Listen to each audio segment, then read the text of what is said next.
오늘은 서문 시리즈 53번째 히브리서입니다. 제가 이 교회 부임해 가지고 그래도 기억되는 사역 가운데 중요한 사역 중에 하나가 서문 시리즈를 하나님께서 이 강단을 통해 선포하게 하신 것입니다.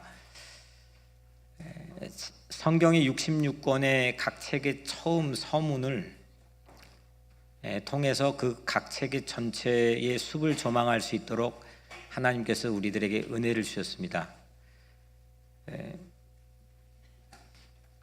제가 가지고 있는 범위 내에서는 주변의 다른 어떤 책들을 봐도 서문을 가지고 이렇게 성경 66권을 바라볼 수 있는 책은 제가 아직까지는 보지를 못했습니다. 그래서 우리 교회를 통해서 하나님께서 이 말씀을 통해 세상을 섬기게 하신 독특한 이유가 있다 생각하는데 이제 거의 마무리가 되어 갑니다. 한 근 3, 4년이 된 것 같은데 오늘 말씀의 제목은 예수입니다. 예수는 누구인가? 예수는 누구인가? 요즘 별로 주목받지 못한 질문입니다. 김정은은 누구인가? 이거는 사람들이 돈벌이가 되는 질문으로 사람들이 사용하고 있습니다. 트럼프는 누구인가? 근데 이 질문보다도 돈벌이가 안 된 질문이 예수가 누구인가입니다. 심지어는 교회 안에서조차도 힘이 없는 질문입니다. 예수는 누구인가? 여러분들의 마음속엔 중요한 화두입니까? 난 예수가 누군지 아는데요 하고 이 질문이 여러분들의 마음속에 혹시 닫혀져 있지는 않습니까? 하지만 예수는 누구인가라고 하는 이 질문은 역사에서 가장 위대한 질문입니다. 현재도 여전히 진행 중입니다. 이유는 이 질문은 삶과 죽음을 갈라놓는 중요한 분기점을 만든 질문이기 때문입니다. 물론 시대적인 BC와 AD를 갈라놓는 질문이기도 했지만 삶과 죽음, 사느냐 죽느냐, 행복과 불행, 또 과거와 미래, 거듭난 삶의 미래냐 아니면 그 이전의 삶이냐, 이거를 갈라놓는 가장 결정적인 또 유일한 질문이 바로 예수는 누구인가? 이 질문입니다. 특히 이 질문은 교회 안보다도 교회 바깥에서 중요한 관심으로 만들어야 될 사명이 우리에게 있습니다. 우리 편들이니까 우리 안에서는 예수는 누구인가? 이 질문에 대해서는 같이 합의를 하고 동의를 하고 아멘 하면서 할 수는 있겠지만 본래 이 예수는 누구인가라고 한 질문을 우리에게 주신 것은 교회 바깥에 중요한 탑 뉴스로 또 중요한 삶에 대한 아젠다로 우리가 선점하기 위해서 우리에게 사명을 주셨습니다. 히브리서는 이 질문이 예수는 누구인가 이 질문이 꼭 필요한 때에 쓰여졌습니다. 히브리서는 가장 논란이 많은 책 중에 하나인데 사실은 이 쓰여진 시기조차도 정확히 사실을 알 길이 없지만 대략적으로 AD 63년부터 64년, 그러니까 예수님이 승천하신 다음 30년이 흘렀습니다. 예수님을 직접 보았고 예수님의 죽음을 목격했고 예수님의 부활을 현장에 지켜봤던 사람들이 이제 30년이 흘러서 또 다른 삶을 살고 있습니다. 그리고 교회라는 공동체가 만들어졌습니다.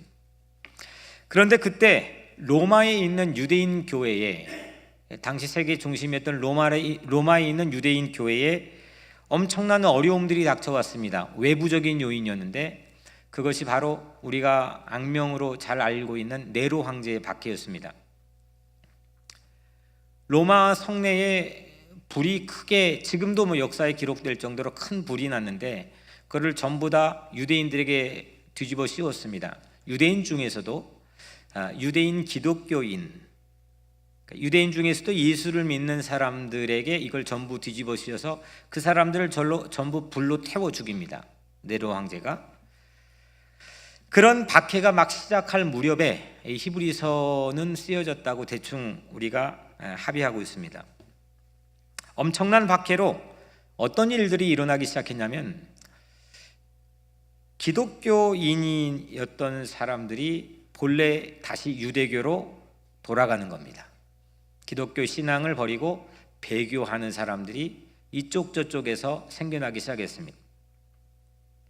예수를 따르면 불리해지는 상황들이 이렇게 배교자들을 양산하게 만들었습니다. 그런 유대교로 돌아가는 로마 기독교인들에게 쓴 편지가 히브리서입니다. 유대교로 돌아가는 사람들에게 예수를 설명해야 됐기 때문에 성경 66권 중에서도 가장 유대교적인 요소가 또 그런 단어가 그런 의식과 그런 개념이 많이 있는 책이 히브리서입니다. 이게 구약 성경인가 아니면 신약 성경인가 혼동이 될 정도입니다. 눈앞에 박해 앞에서 떠나가는 절체절명의 배교자들에게 예수는 누구인가 이걸 묻고 있는 책이 히브리서입니다. 그래서 히브리서 책 제목을 제가 좀 바꿀 기회를 얻게 된다면, 만약에 그런 가정을 해본다면 저는 오늘 말씀 설교의 제목처럼 예수라고 그렇게 하겠습니다. 서문 시리즈 마태복음 설교 제목이 예수였습니다. 다시금 히브리서 설교 서문 시리즈 제목 예수입니다. 그래서 오늘 말씀의 제목이 예수2입니다. 여러분들 중요한 만남을 갖게 되면 반드시 그가 상대가 누구인지에 대해서 관심을 갖고 묻게 됩니다. 특히 연애를 하게 되면 내가 사랑할 사람이 누구인지에 대해서 정말 궁금합니다. 그리고 관심을 갖습니다. 마음을 다 빼앗깁니다. 그가 누굴까? 어떤 사람일까? 이게 내 하루의 모든 일상을 지배합니다. 여러분들에게 예수는 누구입니까? 이 질문이 아직도 여러분들의 마음속에 살아있습니까? 누군가를 가장 사랑하기 시작한 한 사람의 모습을 히브리서는 우리에게 잘 보여줍니다. 왜냐하면 히브리서는 저자에 대한 논란도 참 많이 있는 책입니다. 누가 쓴지를 알지 못합니다. 혹자는 바울이 썼다고 하지만은 대부분의 신학자들은 바울이 아닐 가능성이 매우 높다고 단언합니다. 왜냐하면 문체와 스타일 이것이 전혀 다릅니다. 누가 썼는지 솔직히 알 길이 없습니다. 아니, 이 책은 누가 썼는지를 의도적으로 밝히지 않는 구석들이 많이 보입니다. 히브리서를 받아본 수신자들이나 아니면 이 편지를 쓴 저자나 흔적을 남기지 않았습니다. 대신에 히브리서만큼 명확하게 예수 그리스도로 채워져 있는 성경도 매우 드뭅니다. 온통 예수입니다. 예수가 누구냐? 예수가 누구냐? 예수에 대한 관심으로 처음부터 마지막 13장까지 꽉 채워져 있습니다. 오직 예수로 지면을 채우기에 바빴던 저자를 오늘 이 말씀을 준비하면서 저는 이 성경을 읽으면서 그 저자가 생각나게 했습니다. 무명의 저자지, 작자 미상의 저자이지만 이 사람을 통해서 한 가지 알 수 있는, 이 사람은 예수에게 미쳤구나, 예수하고 연애하고 있구나, 예수에게 홀딱 빠져 있구나, 오직 예수만 알고 있구나, 예수가 누구인지를 묻고 있습니다. 예수를 정말 사랑하는 사람입니다. 이것이 오늘날 교회가 벤처마킹 해야만 할 모습 아닐까 싶습니다. 왜냐하면 오늘날 교회는 무슨 교회, 어디 교단 교회, 누구 목사의 교회, 뭐 이런 것들로 상당히 많은 관심을 빼앗깁니다. 우리의 사고 구조가 그렇게 돼 있습니다. 퀸즈에 있는 무슨 교회, 또 그 교회는 어떤 사이즈의 교회, 뭐가 자랑인 교회. 그런데 오늘 히브리서는 자기 저자를 알지 못하게 의도적으로 장치를 해놓은 듯한 그렇게 보입니다. 오직 예수가 누구냐? 예수, 예수, 예수. 예수 사랑에서 안달이 난 사람의 심정들이 이 안에 담겨 있습니다. 말씀을 전하는 저 같은 설교자들의 이 모습이어야 됩니다. 내 모습은 보이지 않고 오직 예수를 전해야 됩니다. 예수가 누구인지에 대해서 관심을 가져야 됩니다. 이런 히브리서에 대한 대략적인 소개를 통해서 그러면 이 책이 갖고 있는 주제가 뭐겠습니까? 이 정도 힌트를 줬는데 예수죠, 예수. 근데 거기다 하나를 더 붙여본다면 어떤 예수냐? 대제사장 예수. 한번 따라, 대제사장 예수. 대제사장은 유대인에게만 있는 전 세계 유일무이한 시스템입니다. 그러니까 배교를 다시 유대교로 돌아가려는 사람에게 말하려고 하다 보니까 유대적인 요소를 가지고 설득을 해야 되니까, 그래서 대제사장이라는 그 이미지를 가져와서 예수에 대해 설명을 하는 겁니다. 대제사장이 혹시 누군지 아십니까? 대제사장. 아론, 좋습니다. 또 대제사장. 멜기세덱. 뭐 여기 수준이 괜찮습니다. 대제사장 또 뭘까요? 여러분들이 잘 맞추니까 제가 막 밑에서 이렇게 하고 있잖아요 지금. 좋습니다. 대제사장을 문자로 그냥 풀어본다면 대는 뭡니까? 큰 거 아닙니까? 제사는 뭐예요? 여러분들 유교에서도 제사 드리고 그러잖아요. 여하튼 뭔가 특별한 의식을 하는 거죠. 목적을 가지고 의식을 하는 게 제사입니다. 장은 뭐예요? 이거가 장이잖아요. 영어로 하면 하이 프리스트라고 부릅니다. 대제사장은 이런 뜻입니다. 아주 큰 특별한 세레모니를 하기 위해 목적을 가지고 동원되어 있는 리더, 이런 게 대제사장이겠죠. 예수가 대제사장이다, 이거를 계속해서 이 히브리서는 13장까지 풀어내고, 유대교에서 대제사장은 한마디로 말하면 어떤 사람이냐, 어떤 목적을 가지고 그 세레모니를 하고 있느냐, 죄를 해결하는 사람입니다. 죄를 해결하는 사람, 죄를 해결하는 사람, 그런 사람 본 적이 있습니까? 제가 어제 토요 새벽 기도에서도 말씀했지만, 역사상 뭐 동서고금은 막론하고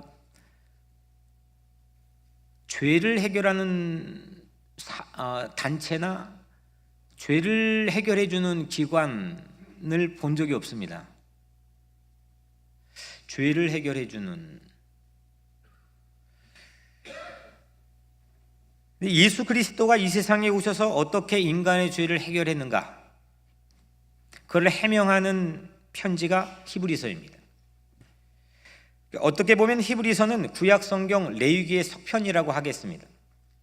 레위기는 죄의 문제를 해결하는 구약 성경의 아주 독보적인 책이죠. 5가지 죄를 해결하는 예배 방법들을 제시해서 누가 제사장이 어떤 옷을 입고, 그 제사장은 어떤 위임식을 가져서 어떤 제물을 가지고 어떤 매뉴얼대로 죄를 해결하는가, 거기에 대한 그 광야 공동체의 답을 주었던 게 레위기입니다. 그거에 대한 속편으로 신약 성경에서는 히브리서를 들 수가 있습니다. 이번에는 대제사장도 필요 없고, 제사장의 옷도 필요 없고, 제사장의 특별한 세레모니 매뉴얼도 필요 없고, 희생 제물도 필요 없고, 오직 예수 그리스도의 십자가의 죽으심을 통해서 이 땅에 있는 모든 인류의 죄가 해결된다. 아멘. 그걸 밝히고 있는 게 히브리서입니다. 제 결론을 이제 먼저 말씀을 드렸습니다. 히브리서는 예수님께서 십자가 위에 죽으심으로 어떻게 모든 제사를 대신하게 되었는가, 그걸 우리에게 알려주고 있습니다. 히브리서는 예수 그리스도께서 죽으심으로 어떻게 인류의 모든 죄 문제를 해결하고, 그로 인해 평화가 주어지게 되고, 참다운 평화가 주어지게 되고, 그래서 그리스도 죽음, 그분이 죽었다라고 하는 이 죽음의 제사장 기능이 뭔지를 우리에게 알려주고 있습니다. 이제 이 정도로 해서 히브리서의 전체에 담겨있는 개론을 여러분들에게 좀 설명을 해드렸고요. 그러면 오늘 본문으로 좀 들어와 보겠습니다. 먼저 예수가 누구인가 이걸 알려면 세상과 신앙의 관계를 밝혀야 됩니다. 왜냐하면 지금 이 유대인들은 왜 배교했느냐면, 교회 안에서의 문제 때문에, 신앙의 문제 때문에 배교한 게 아닙니다. 세상에서 일어나는 문제 때문에 배교했습니다. 이 도전을 도무지 감당할 수가 없었습니다. 로마의 네로 황제를 비롯해서 많은 지도자들이 이 유대인 기독교인들을 못 잡아먹어 안달인 이 상황이 그들을 배교하게 만들었습니다. 그래서 교회 바깥의 세상과 그들의 신앙의 관계를 밝히지 않으면 이 문제를 풀 수가 없습니다. 조금 어려운 문제이기도 하지만 역사와 예수의 관계도 밝혀야 됩니다. 그리고 세상과 교회의 관계도 밝혀야 됩니다. 오늘 1절 말씀 우리 한번 같이 읽겠습니다. 1절입니다. 시작. 옛적의 선지자들을 통하여 우리 조상들에게 말씀하신 하나님이, 이 말씀의 뜻은 이런 겁니다. 하나님께서는 지난 수백 년 동안 수많은 예언자들을 통해서 여러 가지 모양과 방법으로 우리 조상들, 유대인 조상들에게 말씀했는데, 그 유대인에게 말씀하신 하나님이 오늘 예수 그리스도를 2절에서 말씀한다 이겁니다. 단절이 아닙니다. 유대교 따로 기독교 따로가 아니라는 겁니다. 구약 따로 신약 따로가 아니라는 겁니다. 세상 따로 교회 따로가 아니라는 겁니다. 유대교로 돌아가는 기독교인은 결국 유대교의 하나님과 기독교의 하나님이 다르다라고 하는 이유 때문에 배교한 겁니다. 이 기독교 하나님을 계속 믿어보니까 이 세상의 도전을 막아줄 만한 그런 방패 역할을 전혀 못하고 있다. 본래 내가 믿던, 우리 조상들이 믿던 유대교의 하나님으로 돌아가자. 이게 교회 안에서 일어났던 이슈입니다. 세상과 교회가 연결이 안 되는 문제가 비단 그 시대만의 문제입니까? 여러분들 오늘 주일날 말씀을, 예배를 통해 하나님을 만나고 은혜 받고 갔는데 월요일날 어떻습니까? 월요일날 내가 세상에서 만난 하나님이 여러분들의 안에 여전히 뜨거움으로 남아 있습니까? 수요일이 되면은 정말 많은 도전을 받습니다. 정말 때로는 의심을 하게 됩니다. 금요일 정도 되면 우리도 십자가에 못 박혀 돌아가신 성금요일날 배반했던 베드로처럼 우리들도 배교하는 그런 순간들도 우리 삶에 있을 수가 있습니다. 결국 관건은 월요일부터 토요일까지 이루어지는 세상 안에서의 문제가 오늘날 이 교회 주일과의 문제의 관계를 밝혀주지 못하고 있다는 겁니다.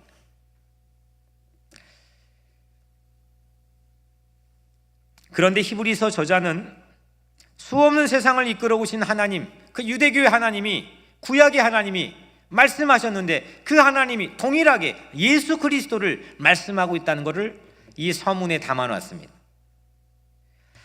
예수가 과연 실제 역사인가? 교회 안에서 예수지. 세상 나가보면은 온갖 정치와 경제 논리가 우리를 위협하고 있는데 어디 예수가 있느냐? 우리는 주눅들기도 하고 기가 죽기도 하고 때로는 그 눈치를 보기도 합니다. 세상에 어디 예수가 있냐? 맨하탄에 가면 어디 예수가 있느냐?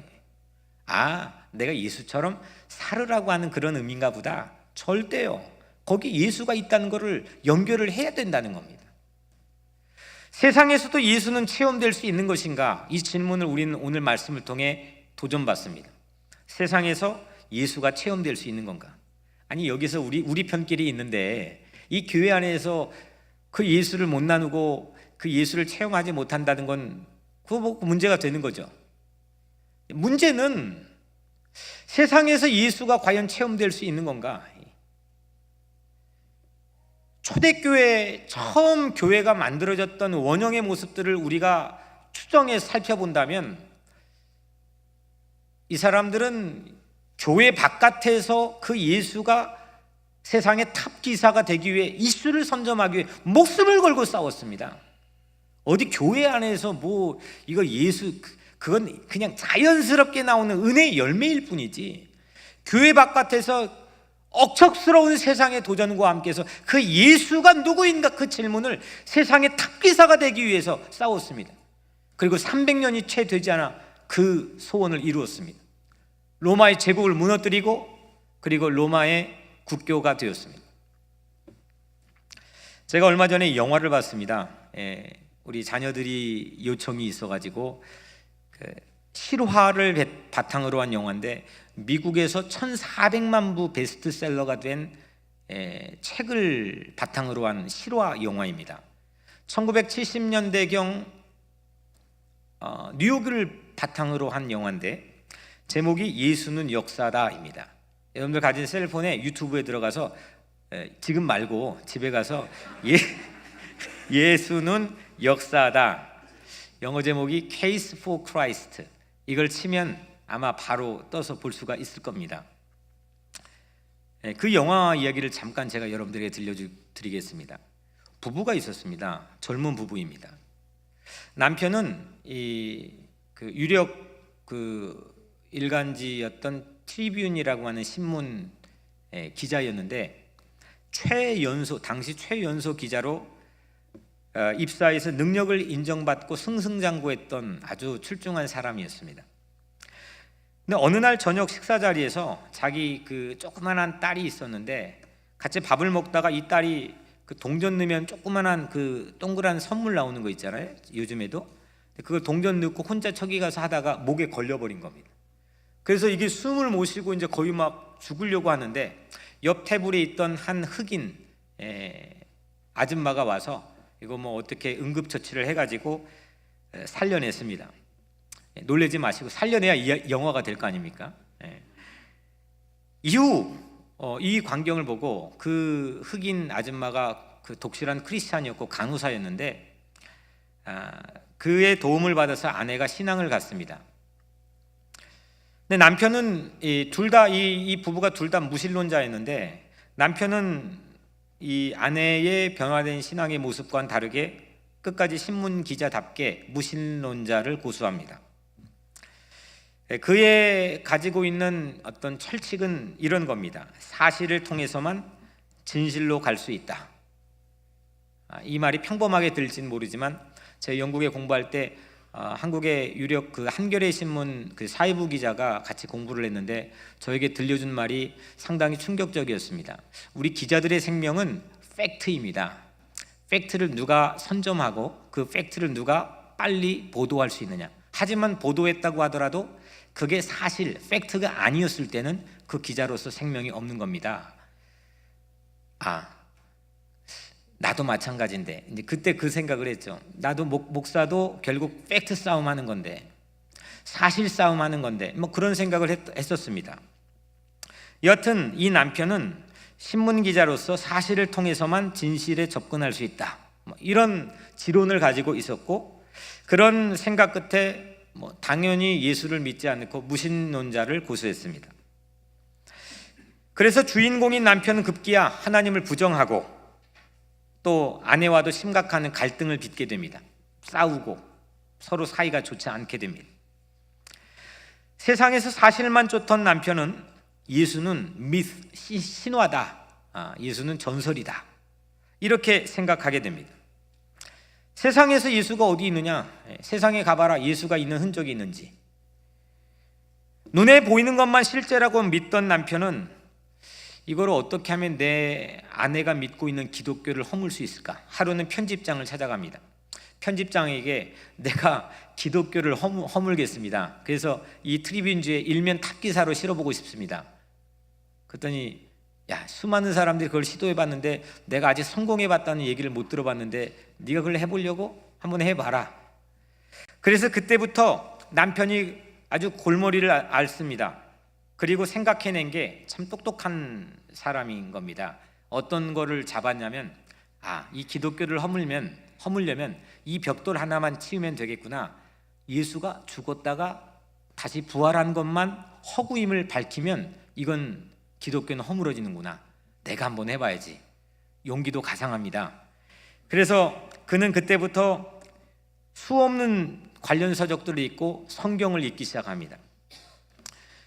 세계 최고의 역사학자, 심리학자, 의학 박사 이런 사람들을 찾아다니면서 관련 레퍼런스를 얻고 그리고 소견과 증거들을 수집합니다. 기자라고 하는 그 장점이 있기 때문에 쉽게 접근해 사람들에게 그 최고의 고견들을 들을 수 있는 기회를 얻게 됩니다. 물론 예수가 세상에서 사실임을 찾지 못했어도 예수가 사실이 아니라는 것도 밝히지 못하고 있었습니다. 점점 초조해집니다. 예수를 믿지 않는 한 심리학자를 발견합니다. 세계 최고의 심리학자인데 미국에 있는 심리학자인데 비행기를 타고 갑니다. 이 예수를 믿지 않는 한 심리학자에게 가서 묻습니다. 이 사람이면 피차 예수를 믿지 않으니까 거기다가 최고의 고견을 나에게 증거로 제시해 줄 수 있으니까 너무 좋은 사람이다. 예수의 부활을 목격했다고 하는 사람이 500명인데 이 예수의 부활을 목격했다고 하는 이 500명의 기록이 성경에 있는데 심리학자에게 묻습니다. 이게 500명이 비슷한 장소에서 거의 동시대에 목격했다고 하는데 혹시 심리학자님 단체로 환상을 혹시 볼 수 있습니까? 500명이 단체로 혹시 최면에 걸릴 가능성이 있는 겁니까? 이때 심리학자가 이렇게 말합니다. 그것은 500명이 단체로 환상을 보거나 500명이 집단적으로 동시간대의 동장소에서 최면에 걸릴 확률은 사람이 죽었다가 부활하는 확률보다 더 불가능에 가깝다. 저도 몰랐던 얘기인데 아니 최고의 고견을 들려줄 거라고 예견했던 사람에게서 엉뚱한 얘기를 들었습니다. 그러면 그래 오케이 예수가 진짜 살아나긴 했나 보다. 죽은 자 가운데 살아나긴 했나 보다. 그러면 이 남편 기자가 이렇게 생각합니다. 예수가 죽은 게 허구임을 밝혀내면 되겠구나. 예수가 잠깐 약간 혼미 상태로 기절했다가 깨어난 거다. 실제 이거는 영화에서 만들어낸 거지만 아마 제 추측으로는 이 극작가가 지난 2000년 기독교 신학을 이끌어왔던 두 가지 중요한 불가지론과 가연설이라고 하는 신학적 이슈에 대한 질문을 만들어낸 겁니다. 그러니까 진짜 똑똑한 기자인 거죠. 예수가 실제 죽은 것이 아닌데 죽은 것처럼 생각해서 매장했다. 알고 보니까 벌떡 일어났다. 이거를 증명하려다 보니까 의학 교수를 찾아갑니다. 최고의 권위 있는 의학 박사를 찾아갑니다. 이거 실화입니다. 그런데 그 의학 교수가 성경에 우선 기록되어 있는 십자가 처형 장면들을 의학적으로 분석하면서 예수가 십자가 처형을 당하면서 6시간 동안 고통을 받고 마지막에는 그 죽음을 확인하기 위해서 이 옆구리에 창을 받으면서 그 과정을 통해 죽지 않을 수 없는 이유들을 의학적 근거로 설명합니다. 이건 죽을 수밖에 없다. 이건 죽지 않을 수가 없다는 거예요. 결국 이 남편은 거두절미하고 영화의 내용들을 생략한다면 남편은 이제 예수는 결국 죽었고 이 사람은 결국 죽었고 그분은 결국 그 죽음 가운데 다시 살아났다. 이거를 믿게 됩니다. 그리고 그 안에는 예수가 주는 평화를 누리게 됩니다. 이 주인공 안에서 제가 그 영화를 보면서 주인공 안에서 역사와 예수가 하나가 됩니다. 그 감독, 그 극작가가 그래서 그 제목을 그렇게 정했는지는 모르겠지만 제가 추정해 보면 예수는 역사다라고 하는 제목 자체가 주고 있는 암시는 이 주인공 안에서 역사와 예수가 하나가 됩니다.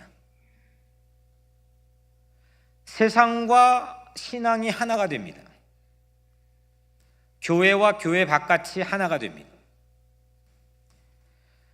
우리도 세상에서 예수를 만나야 됩니다. 교회에서 예배드리면서 예수 못 만나면 그거 안 되는 거죠. 말씀을 통해서 기도를 통해서 우리는 우리 곁에 계신 수없는 예수님에 대한 동행하심을 믿고 느끼고 체험해야 됩니다.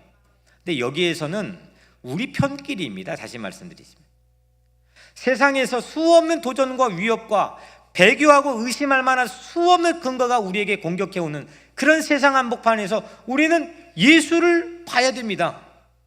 그리고 예수를 만나야 됩니다. 역사 한복판에서 예수를 믿어야 됩니다. 제가 해마다 우리 교회 제1선교지는 해외 선교지가 아니고 우리 한국의 비무장지대입니다. 우리 조국의 가장 그 사람들을 관심 갖지 않는 예수님이 다시 오신다면 어디 오실까? 그 베들레헴은 그 비무장지대 같은 곳 아닐까? 그런 곳 관심 갖지 않고 어디 가서 우리가 뭘 합니까? 그런 마음으로 우리 청소년 데리고 걷습니다. 기도하며 걷습니다. 그 비무장지대 세상 한복판을 왜 세상 정치권에 빼앗깁니까? 왜 그거를 역사학자에게 빼앗기고 왜 사회학자에게 빼앗깁니까? 말도 되지 않는 일입니다. 예수는 거기에 온 거거든요. 왜 IT를 NGO 단체에 빼앗깁니까? 예수는 그런 곳에 오는 거거든요. 여러분들이 세상에 이 이민자의 혹독한 그런 삶의 터전에서 때로는 이게 정말 예수가 계신가 의구심이 들 때가 있습니다. 정말 예수가 나랑 함께 계시나? 그냥 입으로만 말고 정말 내가 체험되어지고 내가 정말 확신 있게 믿어지는 그런 세상 한복판의 삶의 공간들이 여러분들에게는 있습니까? 이 심각한 그런 고민 끝에 이 히브리서는 편지로 쓰여진 겁니다. 로마 교회 한복판에 교회에 쓴 게 아닙니다. 배교회 가는 유대 기독교인들에게 쓴 겁니다. 세상 한복판에 수없는 도전과 위협을 받은 그 사람들에게 쓴 겁니다. 역사 한복판에서 성육신이라는 거 그거 아닙니까? 하나님이 보좌를 버리고 이 땅에 오신 예수 그리스도가 성육신 아닙니까? 왜 우리는 교회 안에만 갇혀 있습니까? 교회에 조금만 거룩한 게 무너지면 뭐 난리를 필 것 같은데 왜 세상에서는 그런 의문이 없는 겁니까? 우리 하나님이 몸집이 이 정도밖에 되지 않을까요? 우리 하나님 발판이 이 정도밖에 되지 않겠습니까? 하나님은 교회 한복판에 계시지만 여러분들이 고군분투하고 있는 일터, 가정, 세상 어떤 곳에서 하나님이 계신 줄로 믿습니다. 그게 예수님입니다.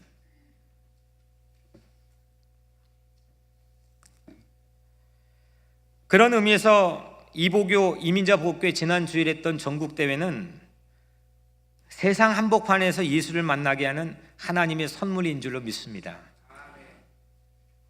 고난의 세상에서 여전히 계시는 예수, 그 예수를 만나는 것을 포기하면 언젠간 우리도 배교할 위험이 있고 우리의 의심이 우리를 잡아뜨릴 그런 가능성이 우리에게도 있습니다. 교회에만 갇혀있는 예수는 박제화된 예수입니다. 여기에서 힘 만빵으로 받고 주유소라고 한다면 여기에서 앵꼬가 난 이 자동차 연료 주입하고 세상에 나가서 빵빵 달려대는 겁니다. 그게 우리에게 주신 사명 아닙니까? 여기에선 대장인데 여기에선 기필고 사는데 세상에 나가면 기죽고 사는 것, 이건 하나님께서 우리에게 원하신 뜻이 아니라 생각합니다. 히브리서 저자는 서문에서 역사에서 말씀하신 하나님이 우리 예수 그리스도를 말씀한다고 밝히고 있습니다. 1절 2절에 보면 우리 조상들에게 말씀하신 그 하나님이 이 모든 날 마지막에는 아들을 통하여 우리에게 말씀하셨으니, 역사와 예수가 연결되는 겁니다. 그 하나님이, 유대교 하나님이, 너희들이 배교에 돌아가려고 하는 그 세상 한복판에 있는 하나님이 바로 예수를 증거했던 하나님, 예수를 보냈던 하나님이라는 겁니다.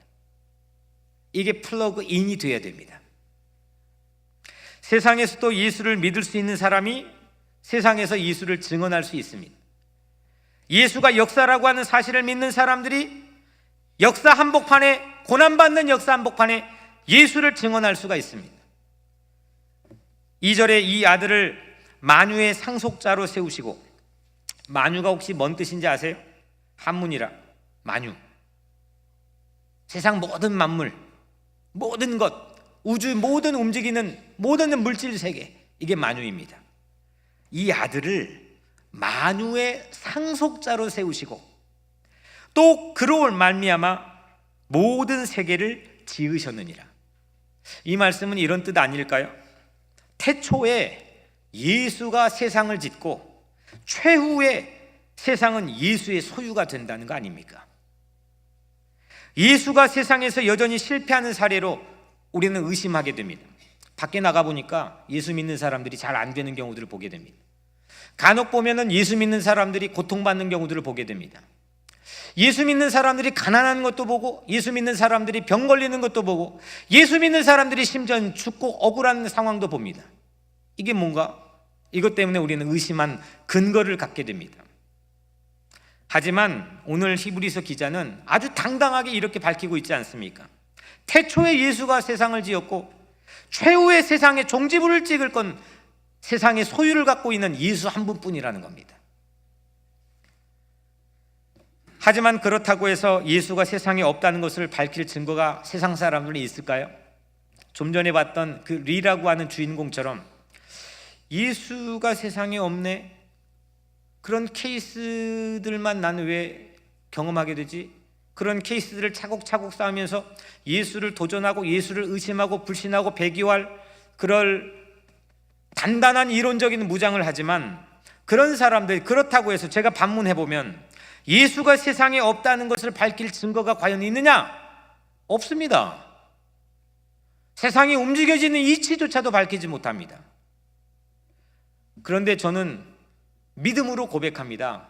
예수는 역사를 움직이는 줄로 믿습니다. 예수는 역사를 주관하는 줄로 믿습니다. 세상 어떤 환경에 처해 있을지라도, 사망의 음침한 골짜기를 다닐지라도 우리를 지켜주시는, 우리와 동행하시는 예수가 우리와 함께 계심을 저는 믿습니다. 3절에 이는 하나님의 영광의 광채시요, 광채, 영어로 하면 radiance, 그 본체의 형상이시라. 형상, representation. 예수는 하나님의 영광의 광채시라. 예수는 세상에서 하나님을 완벽하게 비추는 빛이라는 겁니다. radiance, 이거는 우리 엑스레이 있잖아요. 비슷한 어근을 가지고 있는 단어인데, 엑스레이 어떻습니까? 특별한 빛을 쪼이면 희한하게 내 몸속에 있는 걸 관통해 가지고 필름에다가 내 몸속에 있는 걸 찍어내 버립니다.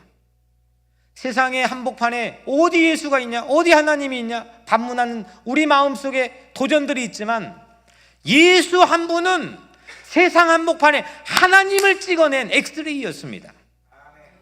그게 예수의 빛입니다. 예수의 능력의 빛입니다.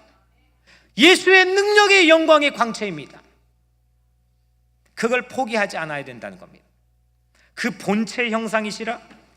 형상, representation, 이건 제가 박사과정 논문하면서 가장 중심으로 틀어지고 있었던 단어입니다. 제가 정말 많이 배웠던 단어입니다. 물론 오늘 의미하고는 다르지만 representation이라는 건 재현한다는 겁니다. 도장 찍는다는 겁니다. 도장 찍으면 어떻습니까?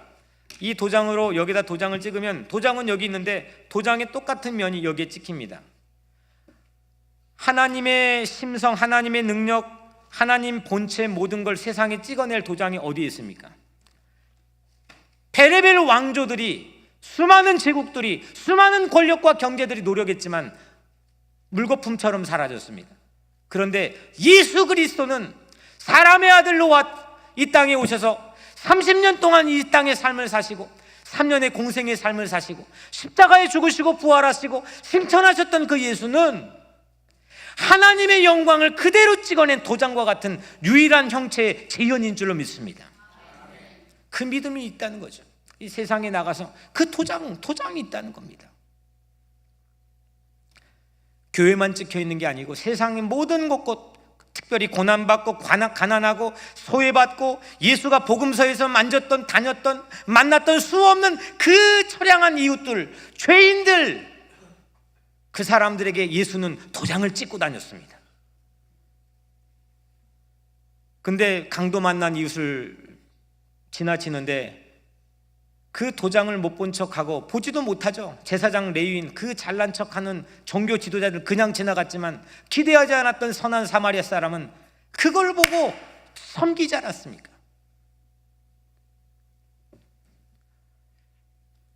배교할 수밖에 없는 세상에서 그래서 예수를 바라봐야 될 유일한 이유는 예수가 하나님이기 때문입니다. 4절에 그의 능력의 말씀으로 만물을 붙드시며, 예수가 주는 말씀은 여전히 세상의 모든 것을 붙들고 유지합니다. 예수의 복음서에 담아놓은 그 말씀은 세상을 붙들고 유지하는 가장 강력한 힘인 줄로 믿습니다. 제가 이민자 보호교회 지난주 전국대회에서 워싱턴 DC에서 하는데 미국 그 국회의사당을 방문했습니다. 거기에 상원 의원 100명이 거기 안에 다 들어가 있습니다. 특별한 빌딩을 들어갔습니다. 그리고 하원 의원들이 거기 전부 다 모였습니다. 그 사무실들을 사람들이 방문했습니다. 아젠다를 준비해서 방문했습니다. 근데 그 의원 사무실, 제가 그 뉴욕주 상원 의원인 척슈머 상원 의원실 앞에서 속으로 생각했습니다. 의원들이 미국을 작동하는 것처럼 그런 보이는 것에 속지 말자. 야, 좋은 태양, 그거에 속지 말자. 미국을 여전히 붙들고 작동하는 것은 이 미국의 의회가 아니고 예수 그리스도라고 하는 믿음 때문이었습니다. 미국의 태동은 어떻습니까? 물론 잘못된 역사로 인디언들 몰아내고 시작된 나라이기도 했지만, 여하튼 이 미국은 새로운 신앙의 자유를 찾아서 그 신앙 때문에 미국을 작동시켜 왔다고 하는 그런 양심적인 확신과 자랑이 있었습니다. 미국의 의회 위에는 하나님이 있었습니다. 근데 지금은 예수 믿는 사람도 그 앞에 쫄아 있습니다. 미국 의회의 아젠다들이 세상을 좌우한다고 생각합니다.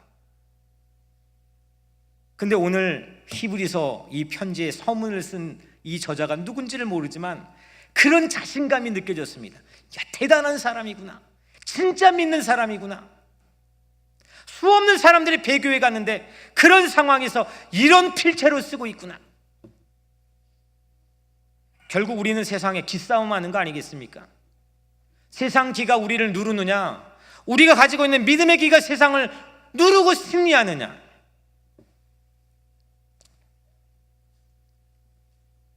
우리는 의회뿐 아니라 만물을 작동시키는, 그는 그의 능력의 말씀으로 만물을 붙드시며, 이 말씀만 하나만 갖고 여러분들 월요일부터 시작해도 이 월요일부터 한 주간의 윤기가 달라질 겁니다. 예수의 능력의 말씀으로 만물을 붙드신다고 했습니다.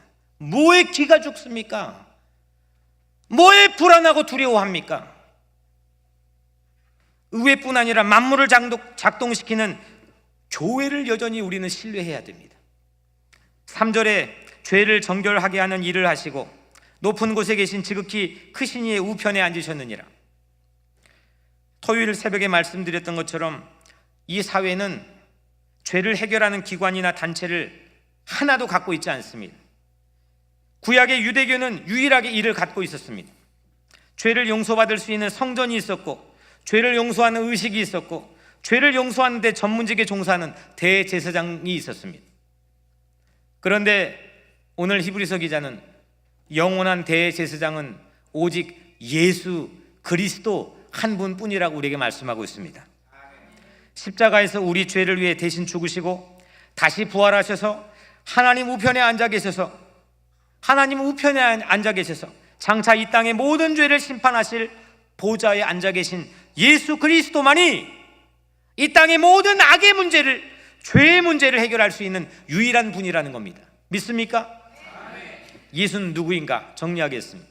예수는 누구입니까? 이 질문이 오늘 여러분들의 가슴에서 여러분들의 마음을 설레게 하고 새로운 능력을 갖게 하는 게 그런 질문으로 작동하고 있습니까?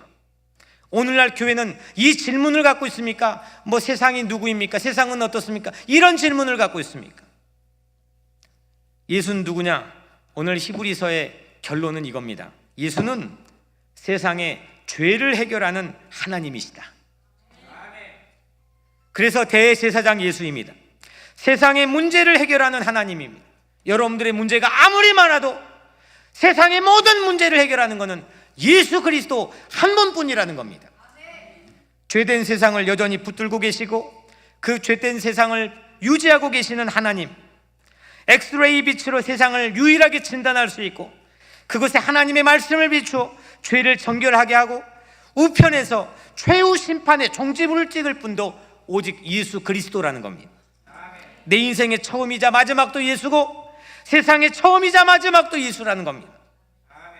예수 따르기로 부름받은 동지 여러분, 예수는 누구인가? 이 물음을 세상에선 주요 아젠다로 세우는 증인이 여러분이 되시기를 주의 이름으로 축복합니다. 의회 정도 작동해가지고 세상을 움직일 거라 호도하는 세상, 대통령 바뀌어도 여전히 똑같고 여전히 비슷하고 여전히 세상의 악의 문제는 해결되지 못하고 있습니다. 하지만 그런 세상을 향해 포기하지 않고 이 교회를 작동하고 교회를 클릭해서 세상을 움직이게 하는 예수 한 분을 바라보시기를 주의 이름으로 축복합니다. 역사 속에 죄를 대신 짊어지신 그 예수를 세상 한복판에 만날 수 있다면 우리도 역사의 죄를, 악을 방관하지 않고 비겁하게 물러서지 않고 분단의 죄를 내 마음으로 끌어안고 갈등의 죄를 나의 죄로 대신 속죄하고 차별의 죄, 반평화의 죄, 소외의 죄들, 이걸 함께 중보하며 기도하는 크리스찬이 되어야 될 줄로 믿습니다. 이것이 바로 모든 문제의 열쇠입니다. 히브리서 저자처럼 그가 누구인지, 이거 쓴 사람이 누구인지 나타나지 않아도 그거 아무 개의치 않는 이런 멋진 품을 우리가 갖기를 바랍니다. 누가 했으면 뭐하고 누가 말했으면 뭐합니까? 그런 레퍼런스의 권위 가지고 세상이 바뀌었습니까? 오직 예수만을 세상의 주요 아젠다로 내세우는 증인이 저와 여러분 되기를 바랍니다. 예수가 없으면 우연이 너무 많습니다. 하지만 예수가 있으면 모든 게 필연입니다. 태양을 보면 촛불 따위에는 연연하지 않습니다. 진리에 눈 뜨면 가짜에 곁눈질하지 않습니다. 생수를 마시면 탄산 음료에 목마르지 않습니다. 예수가 우리의 태양이고 예수가 우리의 진리고 예수가 우리의 생수입니다. 세상은 우리를 중독하게 하지만 예수는 우리를 해독하게 합니다. 사랑하는 여러분, 오직 한 주일 동안 예수를 우리의 대장 삼아 그분의 장수가 되는 여러분들의 한 주간의 삶이 되기를 주의 이름으로 간절히 축원합니다. 기도하겠습니다.